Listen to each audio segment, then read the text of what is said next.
Welcome to guess the player. So இதில் வந்து நாங்கள் 5 இன்ட்டு கொடுப்போம் 2 பேரும் சேர்ந்து. அந்த பிளேயர் யாருங்கிறத நீங்கள் கெஸ் பண்ண போறீங்க. ஓகே, ஃபர்ஸ்ட் இன்ட்டு கொடுங்க. நான் தான் கொடுக்கணுமா? இவர் இது வரைக்கும் 4 ஐபிஎல் டீம் ஆடி இருக்காரு. சரி 4 ஐபிஎல் டிராஃபி வச்சிருக்காரு. சரி ஓகே, நான் இன்னொன்று தரேன். Arjuna award winner. அவ்வளோதானா? அவ்வளோதான். ஏன்னா உனக்கு மட்டும் ஈஸியாக இருக்கு, எனக்கு ஒன்றும் பெருசாக இருக்கு. எடுத்தேன். சரி ஓகே. இவர் வந்து T20 போட்டி இருக்கு இல்லையா? ஸோ ஆமா. T20 கடைசி ஓவரில் ம். அடிக்கப்பட்ட அதிகபட்சமான ரன் வந்து இவர் பேர்லயும் இருக்கு. ஈக்குவல் பண்ணியிருக்காரு. ஓ, ஈக்குவல் பண்ணியிருக்காரு. கடைசி ஓவரில் அடிக்கப்பட்ட அதிகபட்சமான ரன். சரி ஓகே. சரி, அடுத்து நான் ஒன்று சொல்கிறேன். ஃபர்ஸ்ட் கிளாஸ் இருக்குல்ல, 3 ட்ரிபிள் செஞ்சுரி அடிச்சிருக்காப்ல. இதுலேயே முடிச்சிருப்பாங்க. ஒரு எனக்கே பார்க்கணும். இதுலேயே முடிச்சிருப்பாங்க. Okay, 2008 under 19 world cup India win பண்ணியிருந்தாங்க இல்லையா? அந்த டீமோட வைஸ் கேப்டன் இவர்.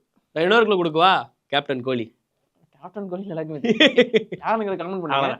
கண்டிப்பா ஒரு சிஎஸ்கே கண்டிப்பா தான் கண்டுபிடிச்சிருப்பீங்கன்னு நினைக்கிறேன். பாய் பாய்.